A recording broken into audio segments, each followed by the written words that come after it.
last part of our panel. We have one more panel, which we're going to ask to come up, and I'd like to ask you for three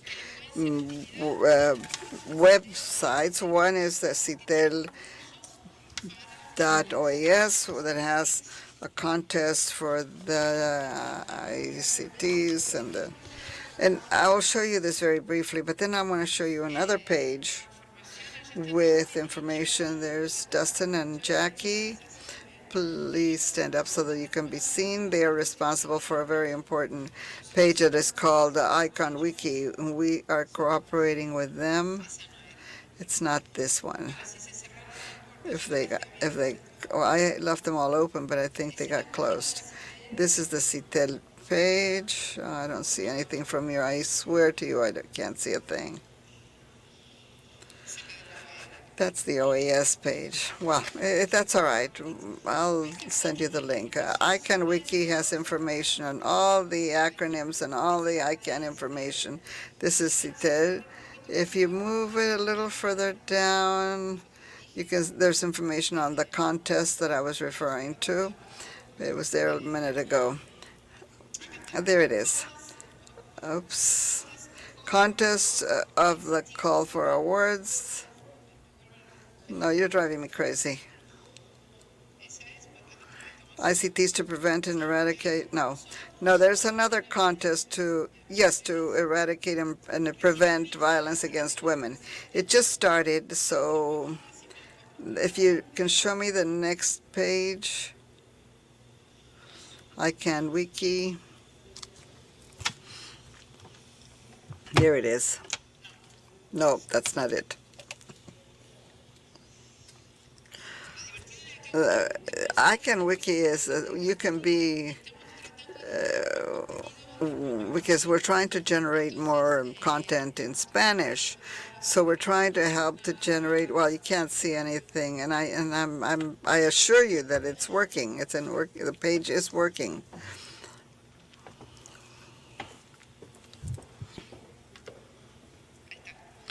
Here we go.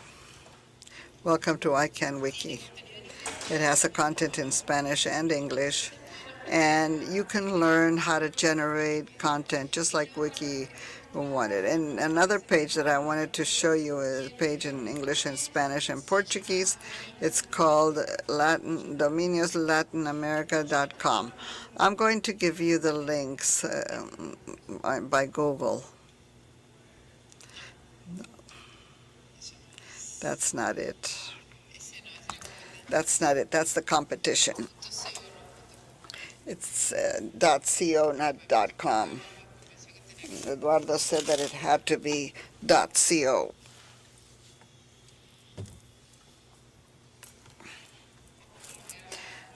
Be careful. Don't open just anything. We have a large audience here.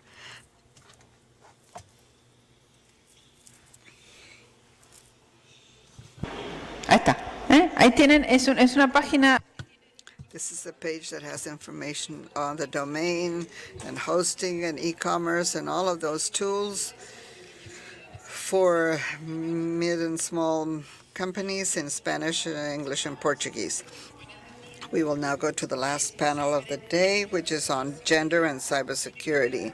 I'd like to ask Ana Beatriz Crespo, Ana Veneroso, and Ambassador Carmen Moreno, who is the Executive Secretary of the Interamerican Commission of Women at the OAS, and I'm also a member of the panel. I'm inviting myself.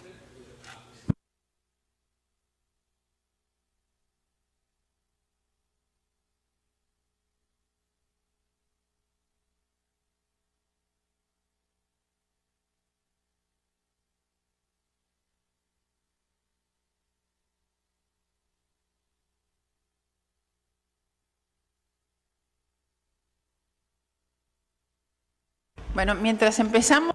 While we start, I'd like to take the opportunity to thank the interpreters. We never thank them, and we'd like to give them a round of applause. Thank you very much. I would like to thank the HAP remote Friends of Barbados. They organized themselves. I didn't say anything, and they had participation of 30 people per day of multiple stakeholders, so I'd like to thank them too. And perhaps we can institutionalize the other hub remotes in the future. And once again, I'd like to thank the conference department of the OAS that made this all possible. This web pages and presentations, we're going to put them all on the web page, and I'd like to thank Glenn once more. You're a hero.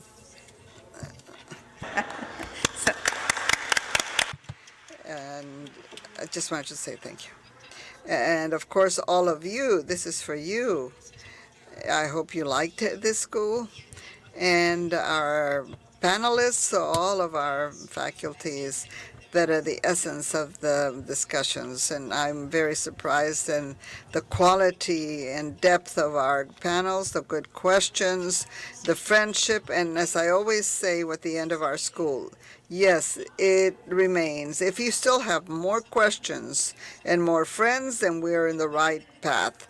Don't expect to find questions very easily because these are things that are always moving. The important thing is to think about this. Don't cry. I always end up crying, but please don't cry. I have this feeling that I'm letting you go and I'm going to lose you. And sometimes there are emails and no mails, and I let you go as children, but I know you have to go. So I thank you all very much. Bueno, no lloren más, vamos. ¿Empezamos? Okay, shall we start? Is the ambassador here? No, Raquel se tuvo que ir. Raquel had to leave earlier. She had to fly earlier, so she will not be here, Raquel Gatto. One less Brazilian on the table, because I would have, there are two aunts, and Raquel, it would have been too much for me. No, Raquel had to leave. Who else do I have to thank? Well, there's one person that is in charge of almost everything, at least in our team, which is a small team, and this is Adrián.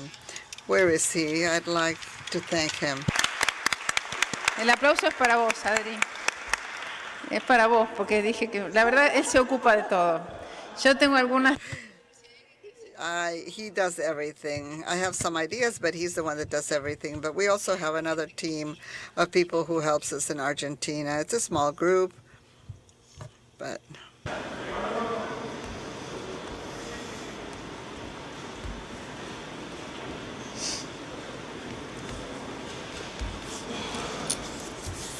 Buenas. Pedimos excusas por... Well, we'd like to... Carmen and Moreno will not be able to make it, but we'd like to reiterate the importance of this panel.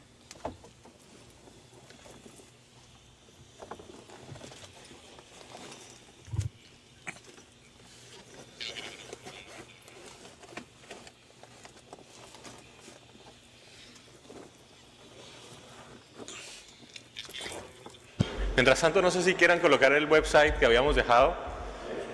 Perhaps you want to put up the website, the one of the Cybersecurity Observatory.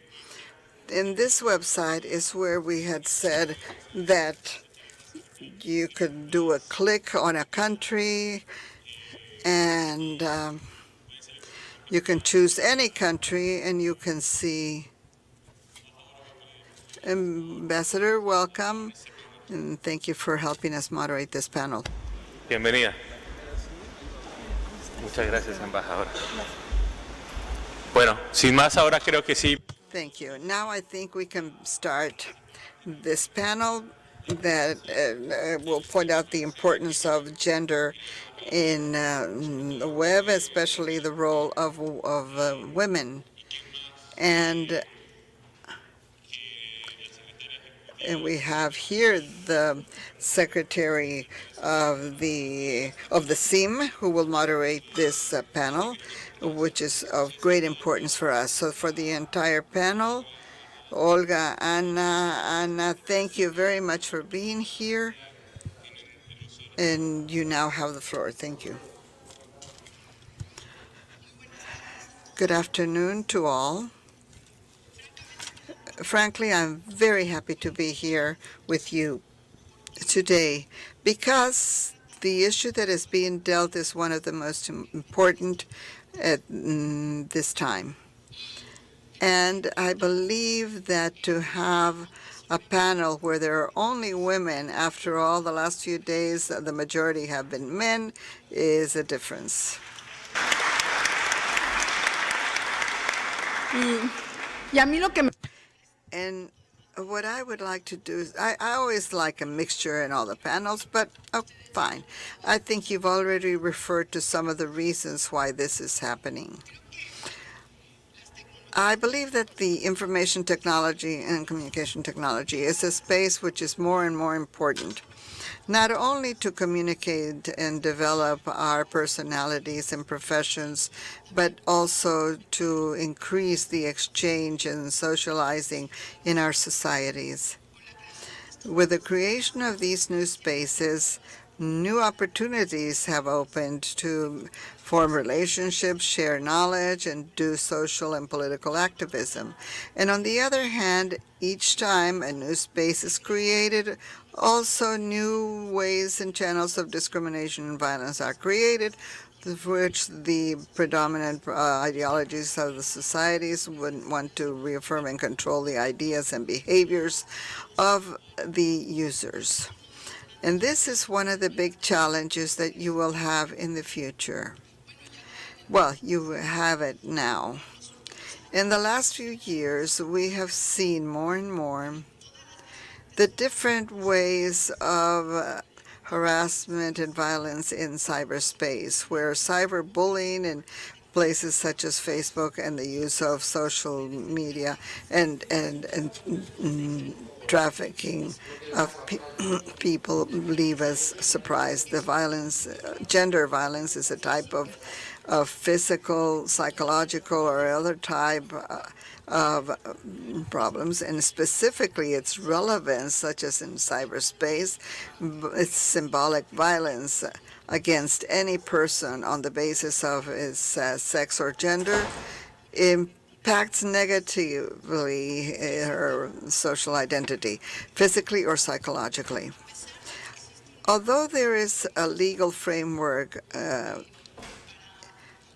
to fight against violence against women, under which we can mention the Interamerican Conventions on Human Rights of 1969, the Interamerican Convention to Prevent, Eradicate, and Sanction Violence Against Women of 1994, and against every form of discrimination and intolerance in 2013, as well as other international instruments that you well know.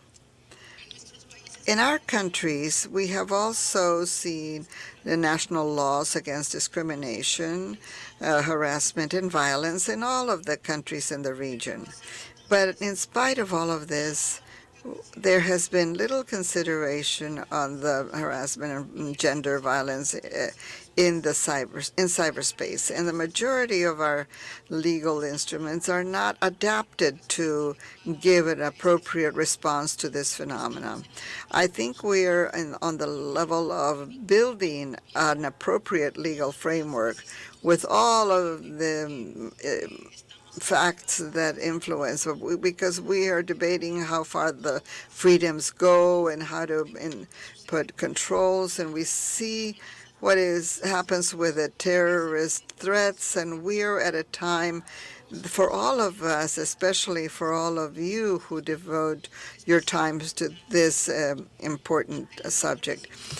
Since there's more visibility in this cyber attacks and harassment, there's also more and more demand of a response by the governments and by the legal systems and the users and private companies such as Facebook and Twitter.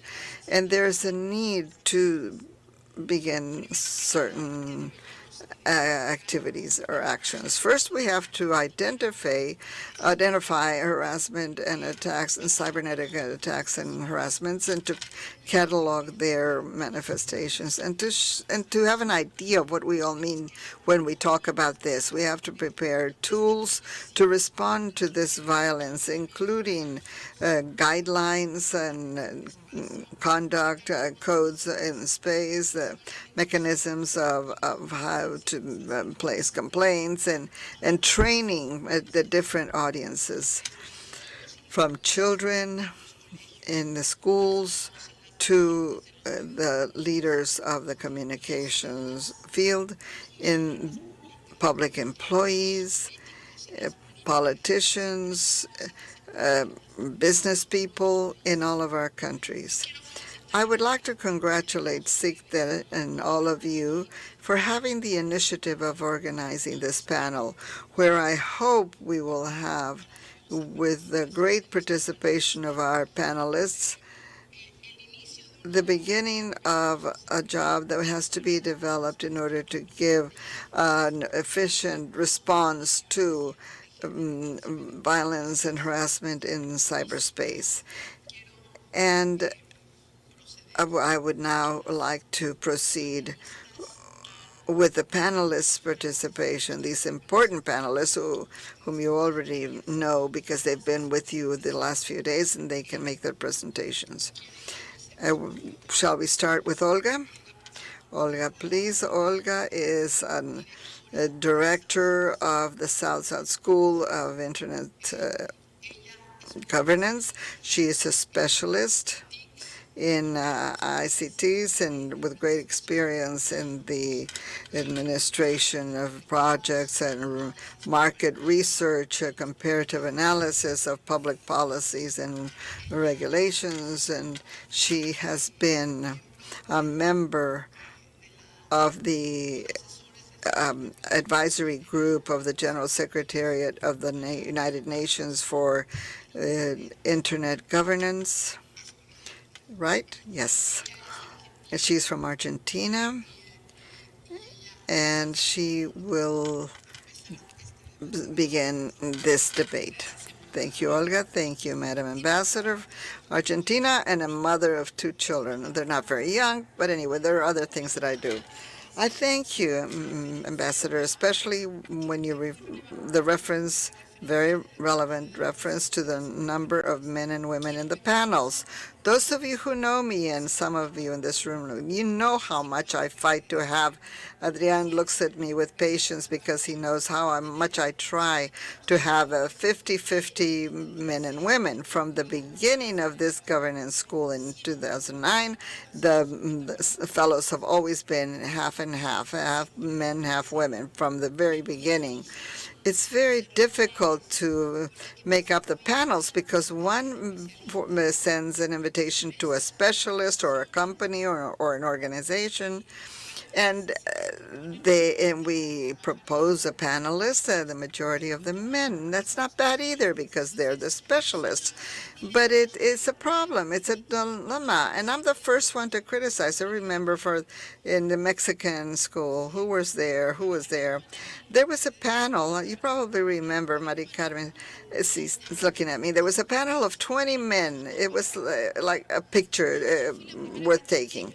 And I'm the first one that tweeted, and I was very upset at the CEPAL, and I said, they said the panelists are all men. Well, and so I felt when we organized the program, thinking of what had happened at ECLAC, I think this is a process that has to evolve. Now, I would like to mention something that is relevant. I believe that it's very admirable, the First Minister of Canada, Mr. Trudeau, I don't know if you've seen that his cabinet is made out of half men and half women. And when they asked Trudeau why he did that, and they criticized him, he said, because it's 2015 now. If I've said to you that at the board of directors of all of the organizations that have to do with internet governance, there's a lack of equilibrium in gender. Some of them have 0 women. This, I think, is very serious. And what's even worse, no one says anything. And it's as if the atmosphere is, well, accepted. I don't know if I'm going to be criticized for my comments, but I don't care. It's the way it is. It's the way it is. It shouldn't be like this anymore. On this issue, at the last meeting, not the Marrakesh, but the ICANN one, with one of the members of the board at ICANN that has a very lack of balance gender, we organized a discussion group to see what happens. What happens when women are not elected, or they're not trained, or to be trained to do that, excuse me. There are a lot of them. You'll all agree that there are a lot of women that are ready to carry out this job at the board of directors or ICANN or any of these organizations that have to do with internet governance. We speak English, we know how to read and write, analyze documents, and to think and to talk. So we're well prepared for that. However, we're not there. So we started to think, what can be done to promote this? Because women, is it women that don't know, or they don't come forward? And then we thought something that I thought we were going to be thrown tomatoes and shoes or whatever. Why don't we think of having quotas? But I'm not in favor of this. But sometimes when a door is opened and you give someone the space, I believe that with when Minister Trudeau did his cabinet, he had like a quota. It could have been all women, like there were all men for many years. It could have been all women. There's so many men and all women. But he said, okay, I will have a quota of 50-50. So we started to think about this idea, and we couldn't do a panel in Marrakesh because we didn't have a room. But it's pending. And to have this idea of proposing a quota for these governance organizations, and this is my last disruptive proposal. What organization is involved in internet governance that would be willing to promote as a leader to be the first organization that have half men and half women on the board? And that's all I'm going to say. Let's say if anyone dares to do that. The women will do it anyway. But let's say if any organization says we want to be the first, we're going to have half and half in a process that might take 2 or 3 years, but at least that will be their objective. And that's all for now. Thank you. Gracias, bueno. Thank you, Olga.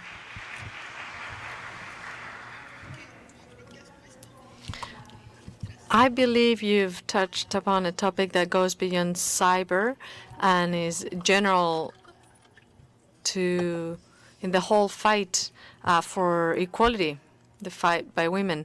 In politics, we did have to resort to quotas.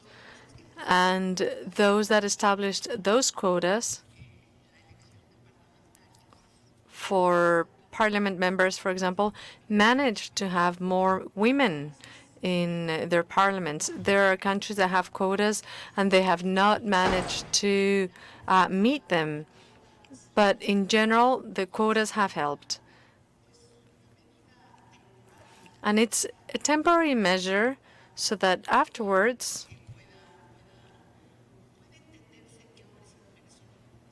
people understand that men and women are equal, and that's a problem. Everyone has the right to be in the parliament. Everyone has the right to be anywhere, basically, and it has to be understood. I think some governments have tried to encourage women's participation by establishing quotas in the boards of directors of the businesses. Spain has done it. Norway has done it. It is not a very complicated idea, and I actually think it could be difficult You've always been told that there are not enough women, but they never find enough women because they don't look for them. In politics, people always said that women were not well prepared. And I always said, and where is the school for presidents? Because men are not prepared either. They get there and they actually get trained on the fly, as women do.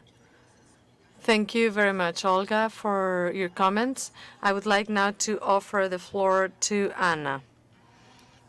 Anna works at the ITU since 2000.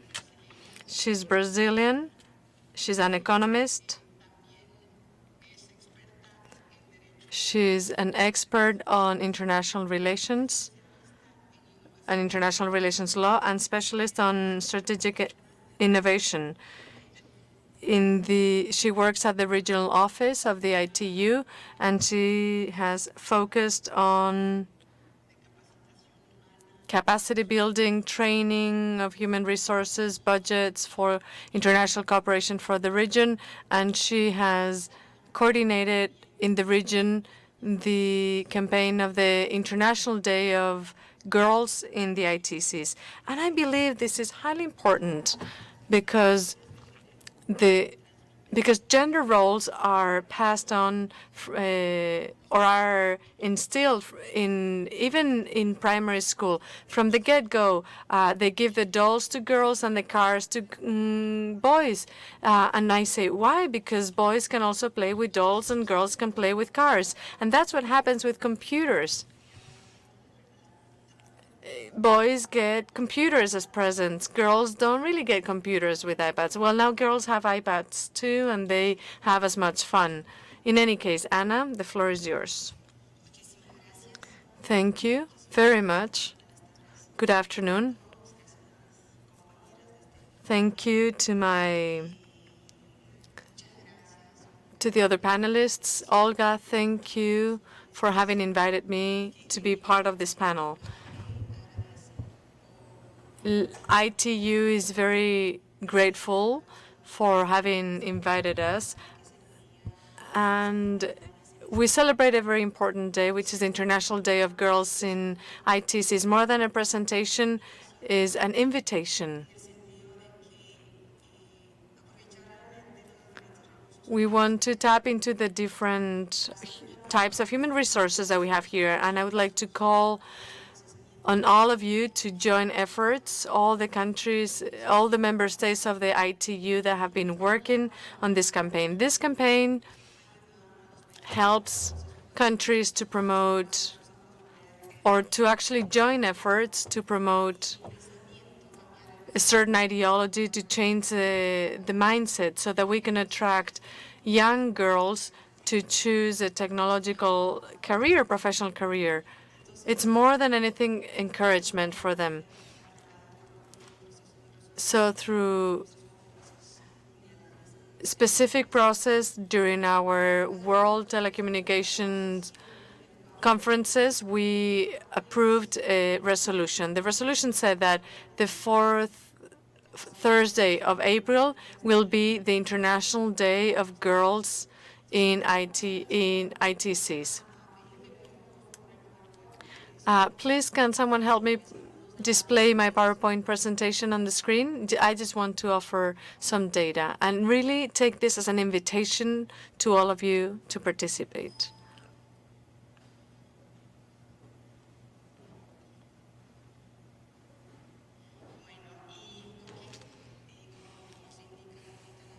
Like you can read on this slide, why do we need an International Day for Girls in ICTs?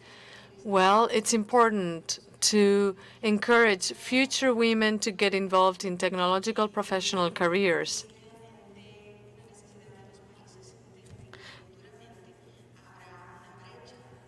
Countries understand that there will be a gap in terms of the jobs available in the sector of the ICTs. We have been celebrating this day for 5 years. We have more than 5,300 events that we've organized around the world. We have more than 150 countries that have been involved in empowering more than 177,000 girls. So ITU wants different entities within a country, governments or civil society, the academia, the private sector. They want all of them to get involved so that the girls can participate in the process, get involved, so that they get to know the technological industry from the production standpoint. And we're not only talking about telecommunications, actually, we're talking about all the cross-cutting sectors where there is technology, so that they truly understand that this is a sector that is attractive, not only in terms of its salaries, but that it's attractive also in a way that breaks or puts an end to certain myths or stereotypes that say that ICTs are just for men. This is just an example of the countries that have been working with us over the last years. There are several countries in the region that got involved. We have Argentina, Bahamas, Bolivia, Brazil, Canada, Colombia, Chile, Costa Rica, Dominica, the Dominican Republic, Ecuador, El Salvador, Guatemala, Jamaica, Mexico, Paraguay, Peru, Suriname, Trinidad and Tobago, Uruguay, USA, and Venezuela. Some of the countries that I did not mention are still participating, but they do it through regional organizations where they have representation. Most of the countries in the region are actually involved in this campaign.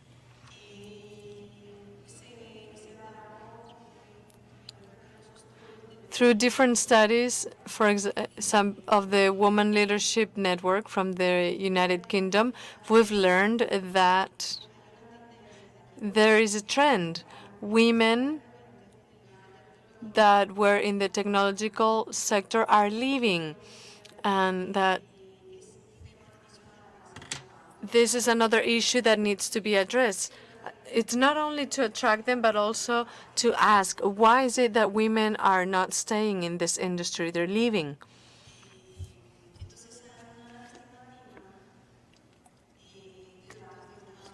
These are estimates from the United States and show our concern. Almost in the future, by 2020, we will have a gap of almost 1.5 million computing jobs, and we will not have students or professionals to fill in these jobs. What can we do? Well, through this IT Use campaign, together with other global efforts, we are trying to answer this question. What can we do? Well, through these processes that I've mentioned, we can try to encourage women and girls to understand the importance of a career in a technological career, and also to recruit more women, for companies to make these recruiting processes more attractive for women. And as part of this process, we need to make sure that companies maintain and promote women in the technological sector, so that women understand that this sector is not only for men, and that there is an attractive working environment for women, so that women can actually play their double role in life.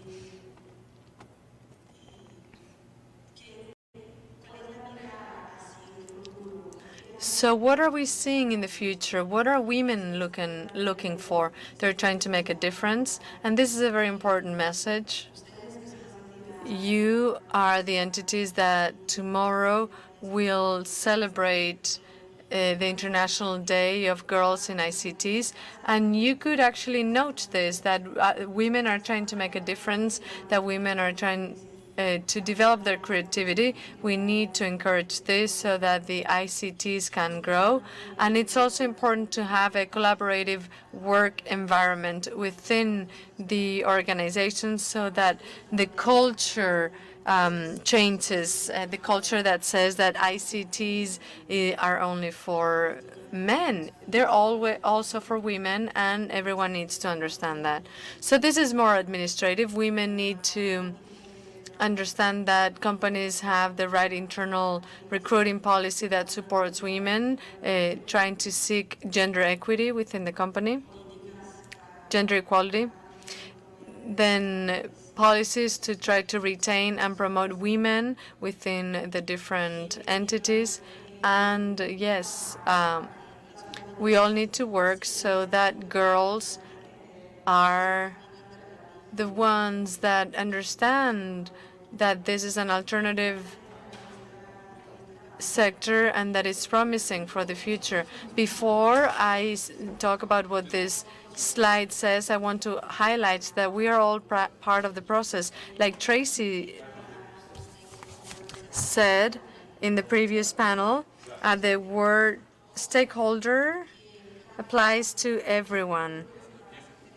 And it's when all stakeholders are part of a process. Even if I, as ITU, coordinate the day, you need to understand the importance of this call, because otherwise we will not move forward. You are the ones that will invite everyone, counting on the resources that we might provide through our website as well as through other means. We have to see this as a win-win situation. We are trying to attract young women so that tomorrow they are part of the companies that you represent here today, because if there's a gap tomorrow in the labor force, that will have a direct impact on the social and economic development of the companies as well as of the society where we live. This is a call for everyone to understand the importance of this issue. And before I conclude, I would like to make an announcement. In Kenya, we will have, and I would like to invite you all to participate in Kenya with us, to participate in the Global Forum on Capacity Building. A day before it starts, they will have discussions on internet governance. It goes from September 6th to the 8th, and also announce that in a couple of months the ITU will launch, or we make an official launching on coding boot camps, a strategy for youth employment in developing countries, experiences in Africa, Asia, and Latin America, as a way of training people in the short term for those that would like to be trained as programmers. So for those who are interested, look for information. I would also like to, all the information is on our website. I would also like to share at the ITU's website in the Americas so that you can find out about our events as well as our partners. Thank you very much. And again, I would like to invite you all to participate. Just 2 more minutes. I would like to show a video of the campaign on girls, on the campaign of the International Day of Girls in ICTs. Thank you.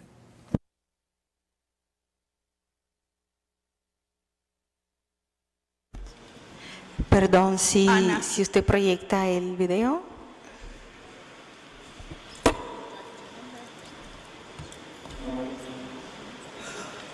Ese no lo puedes controlar. No, él lo pone ahí.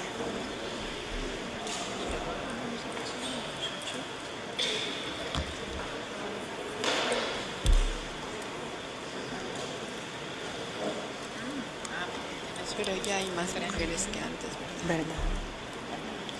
Ya no, anteriormente en eventos como si casi ya no había discusiones muy técnicas. Ahí está.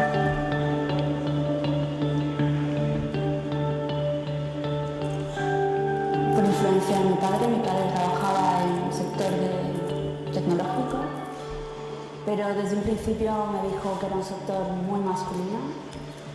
Y pues fue un poco difícil de aceptar en un principio dije, bueno, pero luego definitivamente decidí que era lo mío y que me gustaba todo lo que tenía que ver con la tecnología. Tenía mucha curiosidad de ver cómo funcionaban las cosas.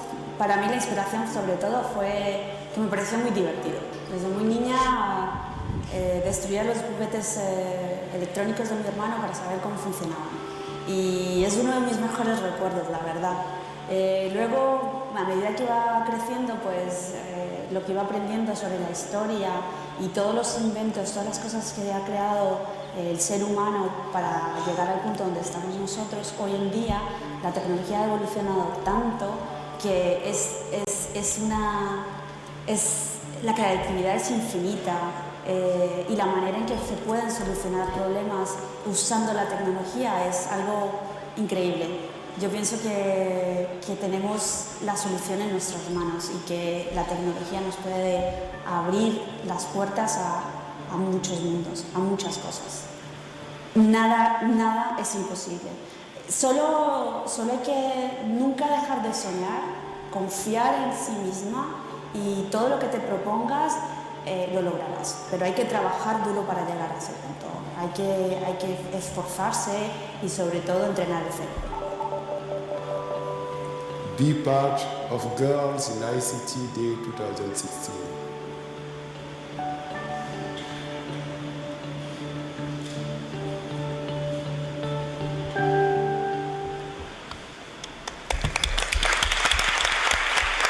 Muchas gracias. Thank you. Gracias, Ana. Thank you, Anna. Now I would like to offer the floor to Ana Beatriz Crespo Fernandez. She's a lawyer specialized in legal and philosophical studies on the protection of children and adolescents in the internet, and she develops projects promoted by ICTs in the Basque Country for a safe and healthy use of the internet. Ana, it's a great pleasure to have you here today with us. Hola, buenas tardes. Bueno, voy a hablar un poquitín más rápido por el tiempo y también porque como ya I'm going to speak a little faster because of time and also because I'm a little shy and I don't like to speak in public. They insist on inviting me. I'm very happy. I feel like I'm part of the family of the school. I've been collaborating with them for a couple of years. This is a great family. And I hope they all feel this love and everyone's dedication, not only technical, but also personal.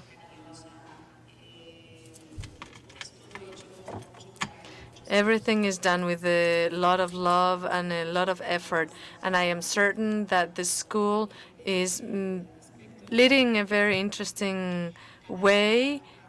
Every year I feel that that more issues are addressed at the school. I'm a lawyer, and I remember when I started, there were many more technical people, engineers, and so on and so forth.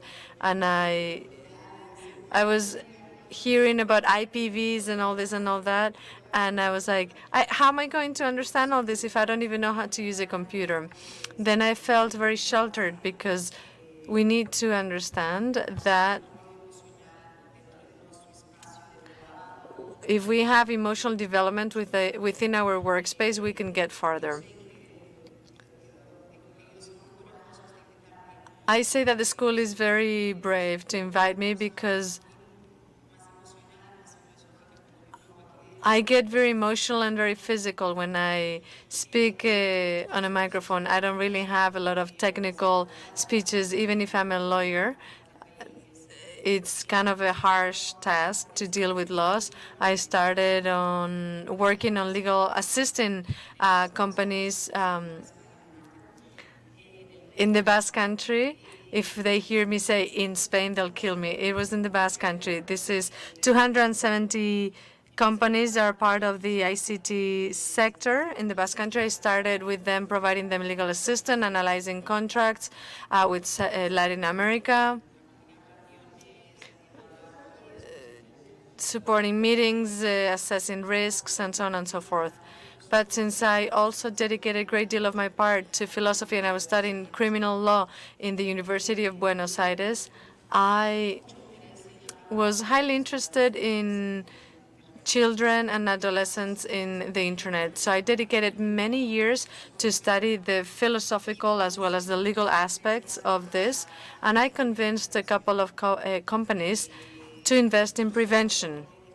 Not only, and I think it's very important to provide technical assistance to young people and women. Inclusion is very important, but there's space for everyone. So I focused on the safe and healthy use of the internet. I started studying everything that has to do with pedophiles and criminal activities, and it's a very repressive type of approach from a lawyer standpoint, so I focused on this from a different perspective. It's very good to make sure that everyone has access to the internet, children, adolescents, women, men. But what do you do when you have a computer in front of you? Many things can happen, both in terms of from a technical standpoint as well as from an emotional standpoint. So I decided to analyze everything from an emotional standpoint. So what can happen? What bad things can happen if the internet is used in not a very good way? Well, I developed a project that lasted 4 years in a city, Rio de Janeiro in Brazil, funded by Basque companies. We work with 4,000 children and adolescents, and we worked on multimedia, developing studies with small short movies, cartoons, sketches. It was very interesting. I learned a lot with this project. I learned a lot with these children and adolescents. I'm going to speak a little fast because I don't have time to explain everything. But at the beginning, I was asking them, at the beginning of the project, we told them to work with 10 words. And the girls would say, well, are these the new 10 commandments of, because those are the 10 words that we were using, words that we hear every day on a daily basis. This is the name of my talk, Social Cyber Insecurity, because I work a lot on insecurity, so to speak, in the internet.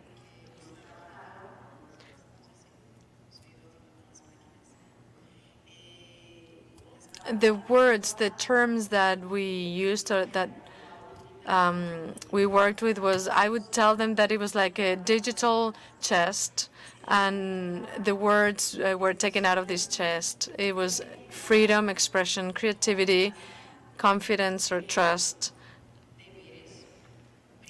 right, duties, privacy, security, attitude, and responsibility.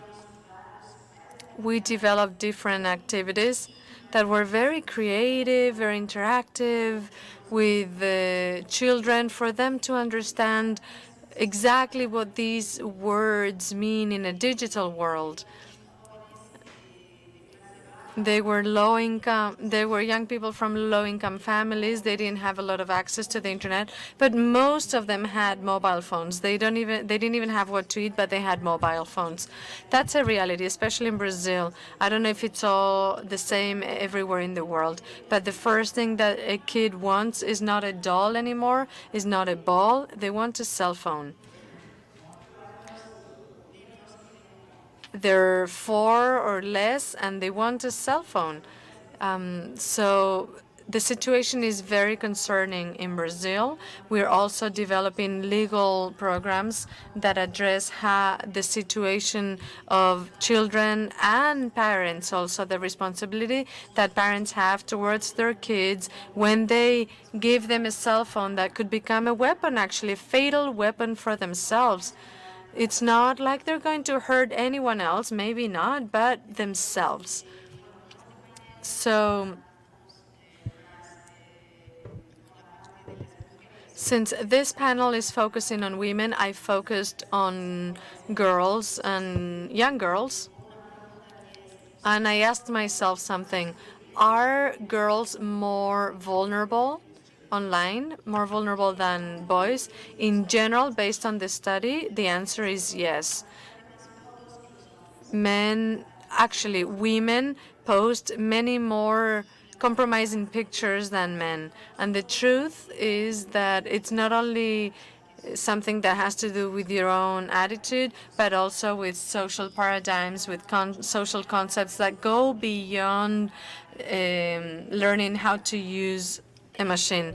It has to do with your image. It has to do with the fact that it has to do with what society is looking for, how they feel included in society, how they are accepted in society.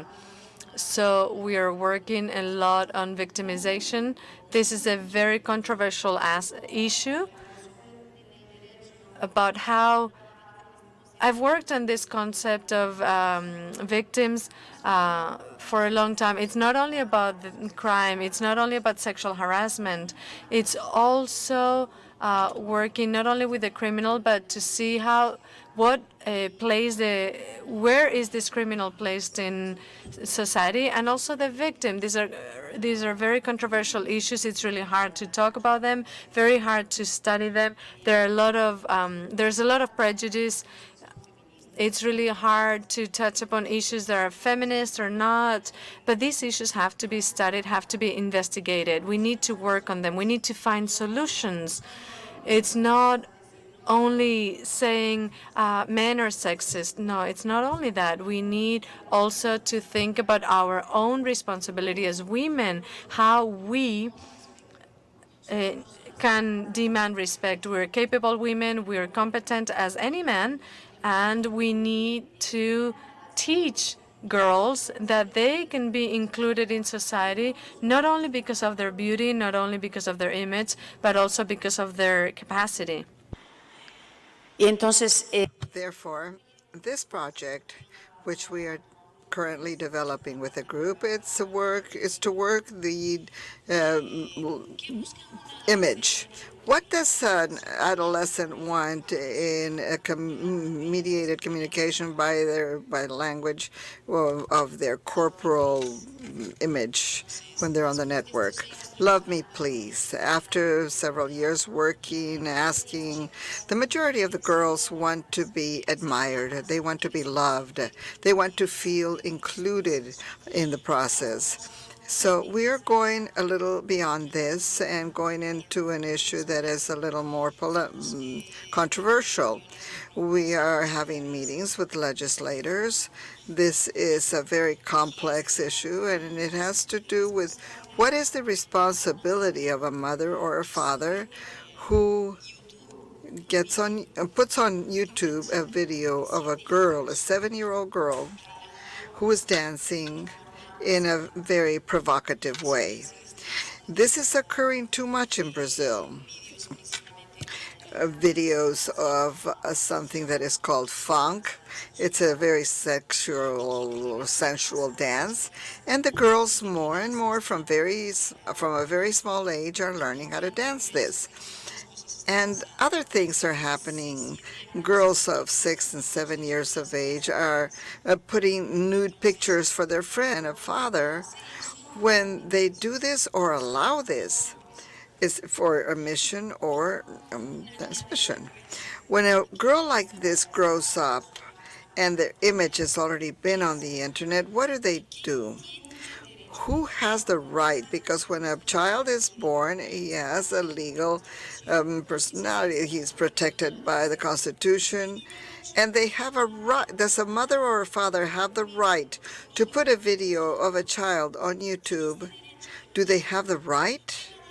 What is the child is going to say when they grow up? And it's the girl, and they said, "Mom, why did I do this?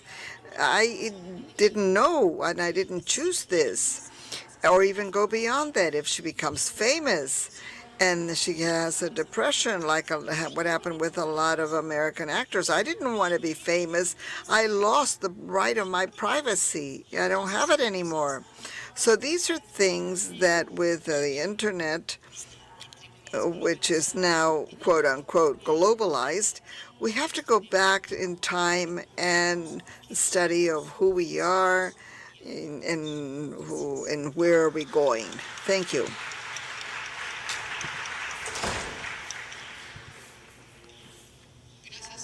Thank you, Ana.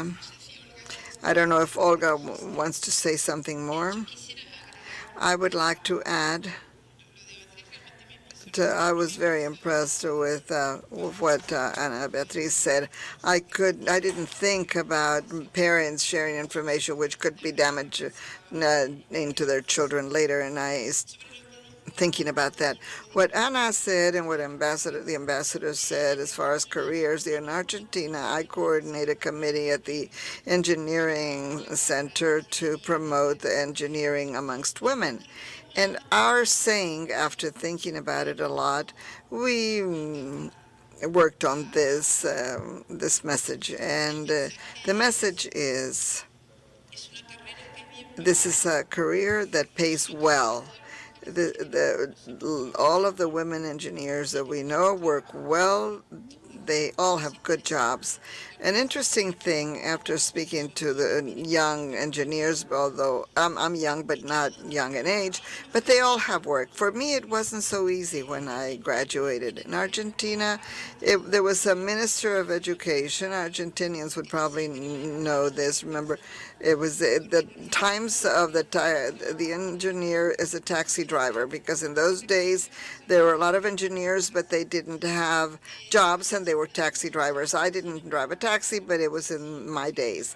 It was not easy to get a job for women, and I lost a lot of opportunities because I was a woman and not a man, and having studied a male profession. Now the female engineers have jobs, and they earn well, and they are developing international careers. There are large companies that have very flexible schedules now, especially for maternity. They have shorter days. They can work from home, and it depending on what one has as their duties. But I have noticed with great joy that some companies, especially I'm an advisor at the Ministry of Foreign Affairs, and in the building across the street, there's a daycare center where the parents bring children there. I didn't have that luck in my days when I had children. They didn't have daycare centers where I worked, and thanks to my mother, I was always able to work in my chosen career, so thanks to her. But what I was trying to say is that the message that we give the girls, where we try to promote a career, is girls, the career is well paid. You'll have a chance to have an international career, so take advantage of it. There is work in Argentina, in Latin America, and in the world. Use your opportunity. One day I was walking, I teach at the university, and I was walking around, and one overhears something. There were two students speaking, and one said to the other, "Do you like this field?" And the other one said, "More or less, but is there a market for it?" And I thought to myself, sometimes when I started to study engineering, I was 17 years old, and I didn't know what it was to be an engineer. Sometimes one molds the career as they wish, especially now when sometimes vocation that one thinks is very strong when one is young. It doesn't have to be the only thing that guides you, but it's also not bad to see what is a career that well paid and has possibility of doing it at the international national level, because if one is a doctor or a lawyer, sometimes you're limited because of regulations. But the message we have for the young girls, and we've done several events, especially with, and even with the support of UNESCO, and we go for it. You have a chance. It's well paid. Take advantage of it. The region needs you, and the country needs you. And in technical, there isn't something that with all the love that I have for artists and chefs, I love to eat and I love to see paintings and so forth, but the country, the rivers and the bridges and the structures are made by engineers and internet computers, so we need that to develop. So we need these people. This is the message that we give the girls. Personally, the idea that we had, and it's not totally done yet, this is a more long-range program. It's hard to do long-range plans in Latin America. What would be my dream for girls that want to study, low-income people? They can make a career and work in Argentina, but this is part of my dream still. Thank you.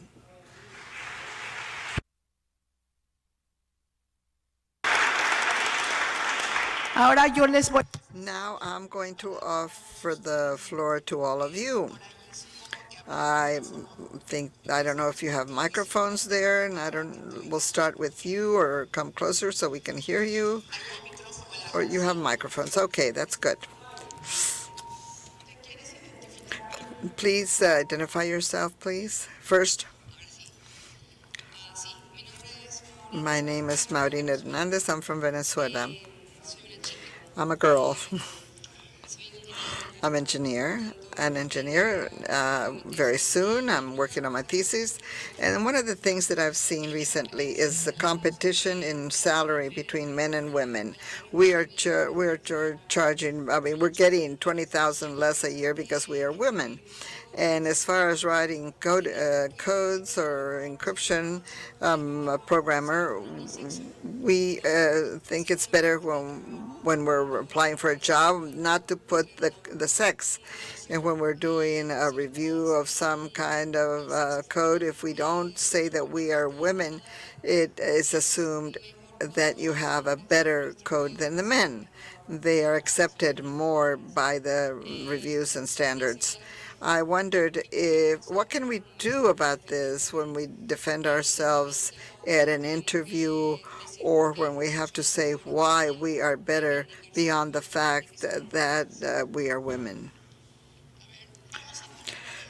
We will hear 4 or 5 questions first, and then we'll answer them. Good afternoon. I congratulate this panel and the issue that's being dealt with this afternoon. I am Elaine Ford. I direct an organization in Peru with civil society, democracy, and international development. And we have a digital democracy program that involves several activities. I wanted to share with you the experience that we have had lately with the participation of women. One of our activities is the National Prize on Digital Democracy, and I wanted to tell you that, for example, the number of women that participate in 2014 has increased notably to 2015. In 2014, 12% of the initiatives had to do with leadership on women, and this was increased by 21% the next year, which was very encouraging. These are digital initiatives that are promoted in the whole country and in some certain national sectors, and this is the leadership amongst women. And this showed an increase and hopefully a tendency towards this growth. But on the other hand, we recently had another electoral elections in Peru, and here a total of 170 participants subscribed, and of them 20% was made up of women. There were several women's teams, and they showed us that it was an important amount. It's still very low compared to the male participation, but it's already a considerable number. 20% is important. So, according to what was being commented by the panel, I wanted to know how, from civil society, we can strengthen this. What is being done, or what what experiences do you know of? For example, for the ITU, what have you done in Peru that we could coordinate to or participate in? Thank you. Thank you. I'm Miriam from Bolivia. I'm a forensic psychologist, and I share with Ana that works in GAIA. Here I am. And I shared the concerns that you have. I believe that this is an issue that has to be worked in depth, and there are many problems that are being developed, addictive processes, an exhibit of personal images, and even these same things are happening in our country, and unfortunately we don't give it due attention because, as you say, in the long run these problems could create traumas and even affect the jobs for these girls, and we don't know how people can interpret this information that is already on the internet, and unfortunately we cannot get rid of them. And that's another field in which we should work, coordinating work at the international level so as to try to retrieve this type of information, because sometimes the children don't have a voice to say, no, don't put me on the network. No, you're affecting my rights. And so we are in a situation where we should work. And I congratulate you, and I would love to work with you. Thank you. There's someone from the back, and then we give a chance to ask these two gentlemen. First, the young girl in the back. Thank you. Inés Martinez from Mexico. Thank you. And I'm also an engineer. I wanted to comment that when I studied engineering from friends and family, I was told not to study it because there were too many men, because they're going to bother you or tease you, or this was a reason that could have some weight. But I was always sure of what I wanted to study. But I don't think that always happens with other people, and it could be an incentive to stop the doing it or studying that. After hearing you, I don't believe on the issue of quotas. I don't think this is an incentive, but I think that to promote the career, or to be sure of what you want to do, this is going to help a woman or a girl to study something and to stay in that career. And I know that this exists, this difference exists, and it's even worse in the government where I work.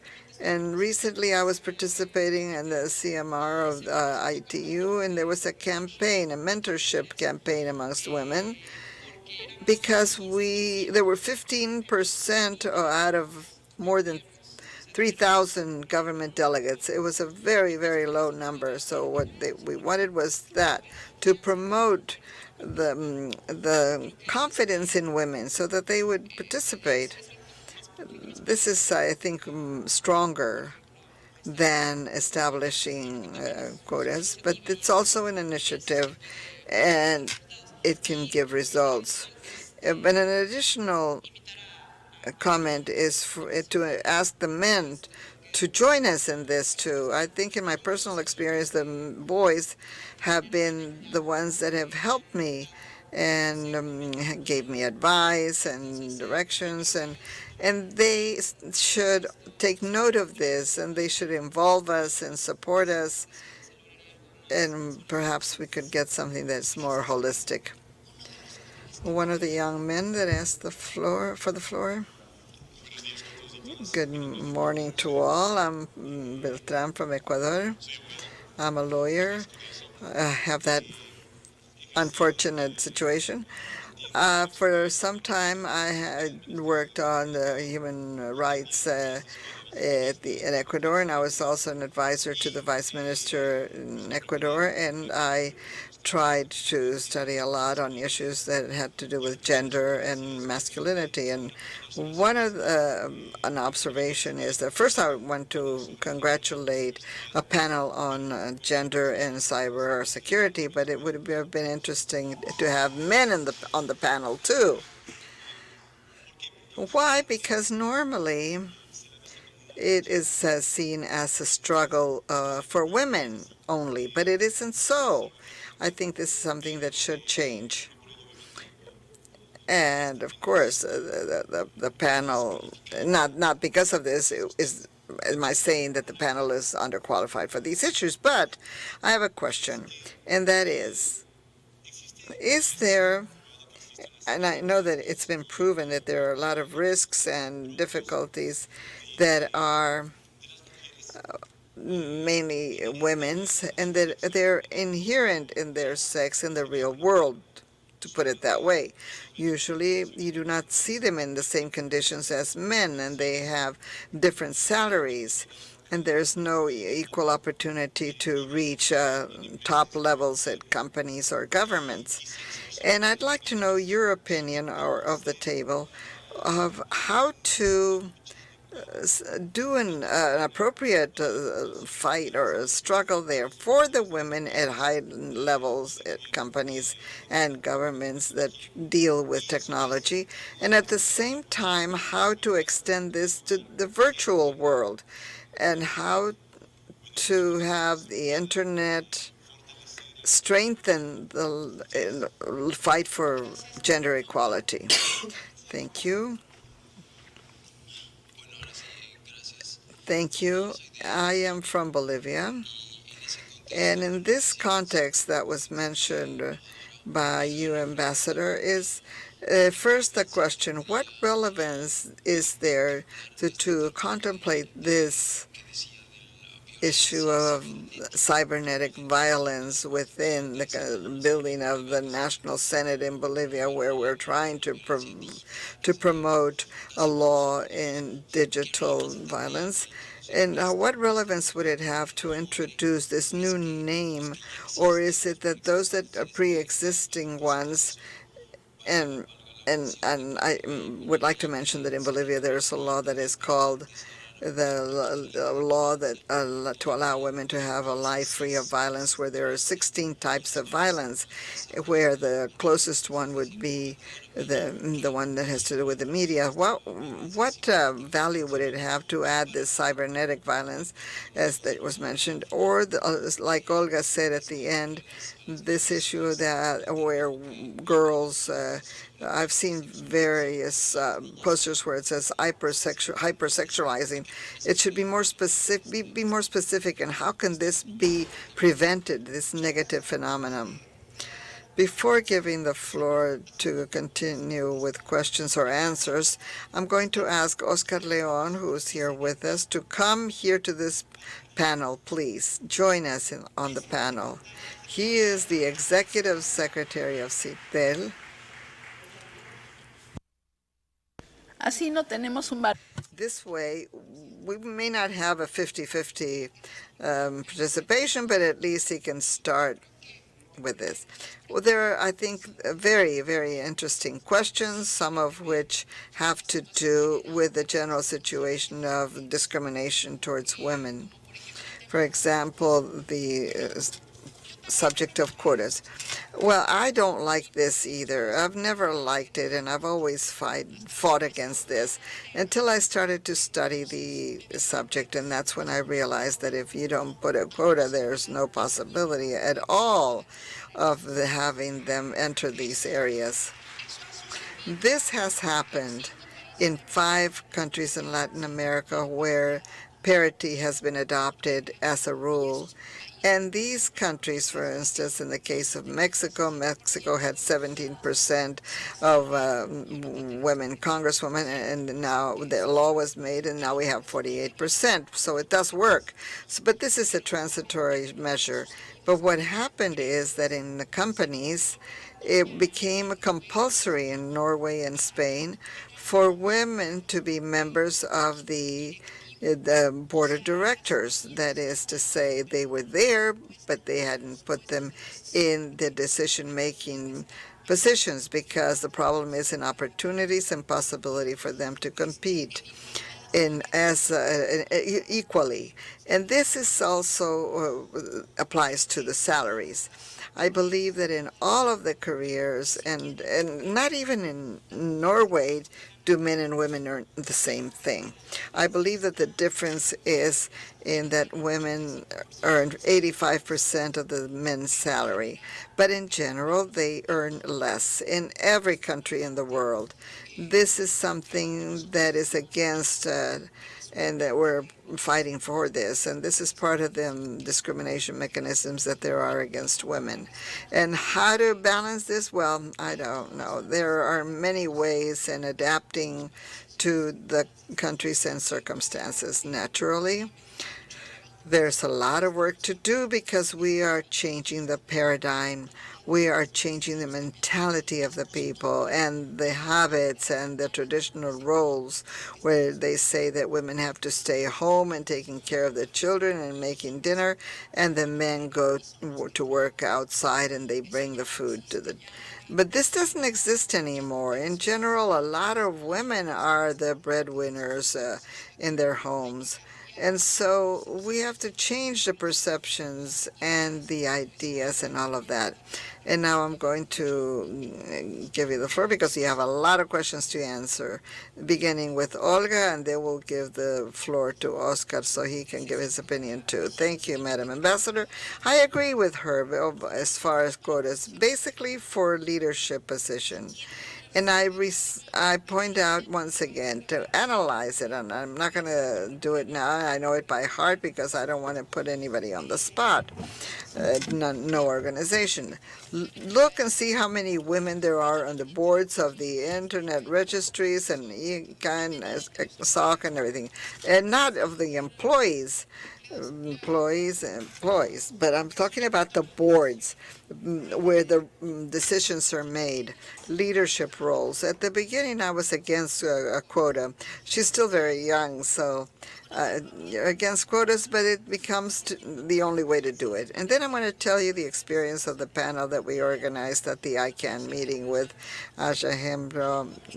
I can't explain how we've tried to invite men. All of the companies and organizations sent us a woman to the panel. So you're right. Here in this panel, there should have been a man. I'm glad we have Oscar now.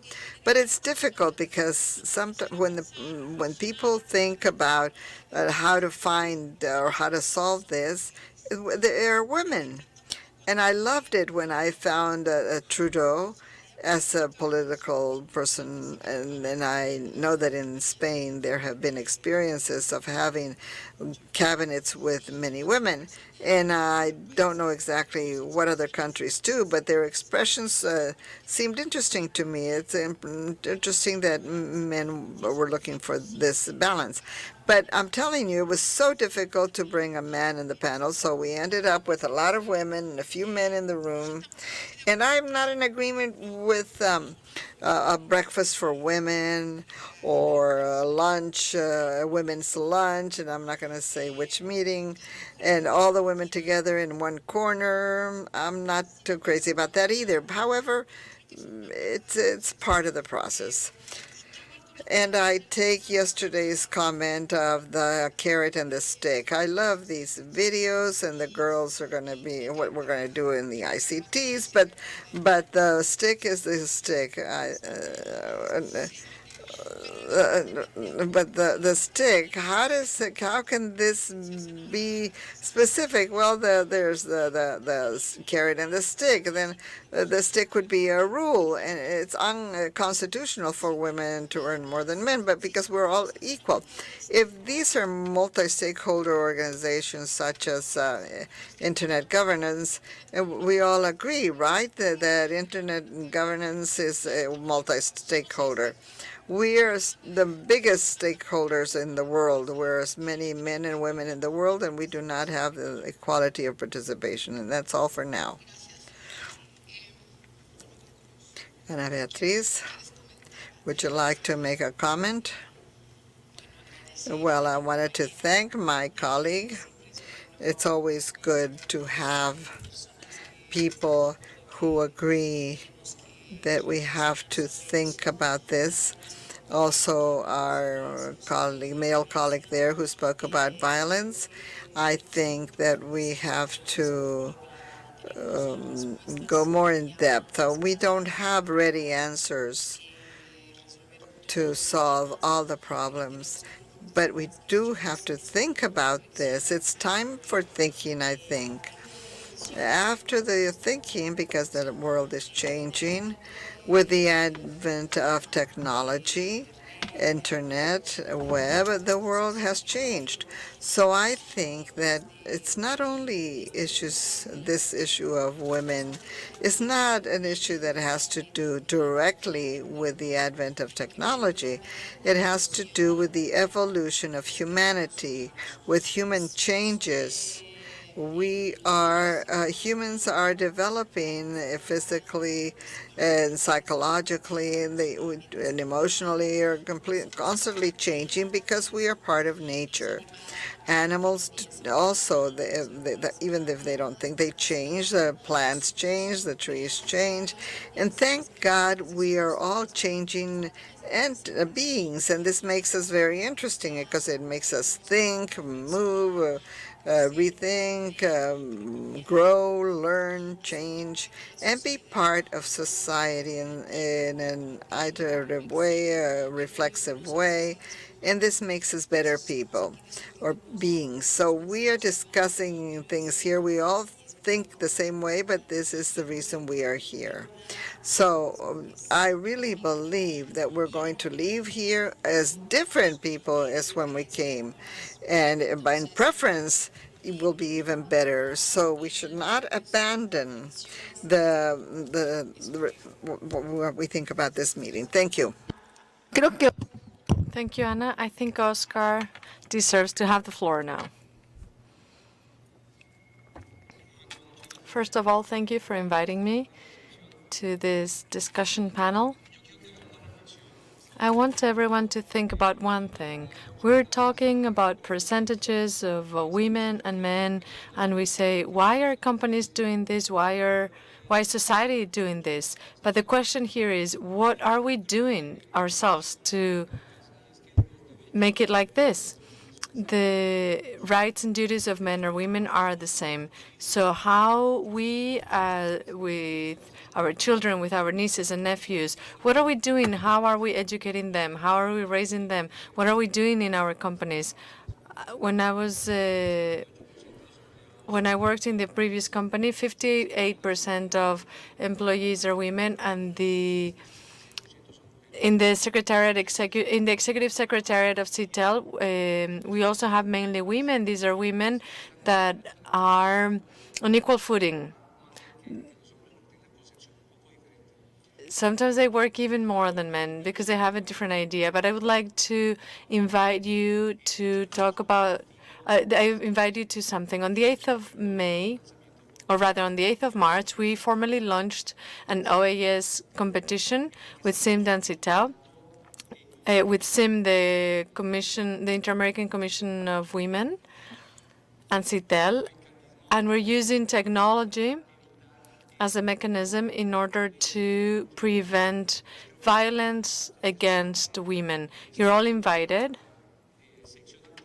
to this very active initiative in the sector so you can help us. We are working men and women together on this initiative. Thank you. A lot of people are asking for the floor, and we're very close to the end. I would like to offer the floor now to this person here in the front, Ramon Mujica from Peru. First, I would like to say that I come from a company where from a family where my mom and my dad were lawyers. I work in the academia and also in the judiciary, where most of the employees are women. And now we're talking about gender and cybersecurity. And I remember a study by Harvard where the multidisciplinary teams were women, mainly comprised of women, were more effective. Now we're talking about vulnerability and violence against women at all levels in all the technological issues.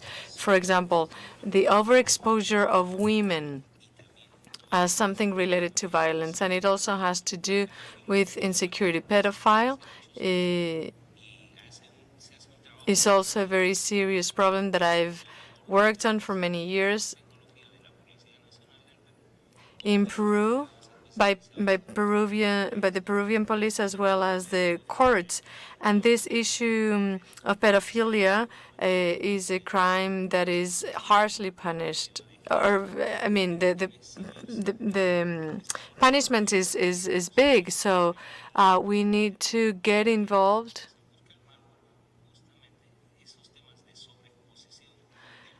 in this because the overexposure of women could be something that has an impact also on protecting children. Thank you. Thank you. I just wanted to answer the comment by my friend from Peru on digital democracy, and I would just like to say that as a representative of civil society, you are very welcome to support us if that is what you want. In terms of disseminating the International Day of Girls involved in ICTs, Peru has been actively involved with us. So if you want to, we can exchange our contact information to work together. Thank you. Like you saw, I've been told that I'm running out of time. I think we have just one thing left. The two Bolivians that took the floor mentioned it, and it has to do with the law on violence or cyber violence, and if terms matter. I think what matters is that Bolivia is the only country in Latin America that has a law on political violence. Many other countries are trying to move forward in this regard, and it's political violence against women that work on politics. This is something that has recently happened. The more women got involved in politics, the more violence was being targeted towards them. So Bolivia is spearheading this effort, and everyone is looking at them as a good practice to imitate. And cyber violence or digital violence is also another important issue. And whatever they do, we'll look forward to hearing about it, because it will be interesting. I apologize. I've been told that I have to stop right here because the closing ceremony has to start. Thank you to the organizers and to SIGTES people, also to the speakers. Thank you.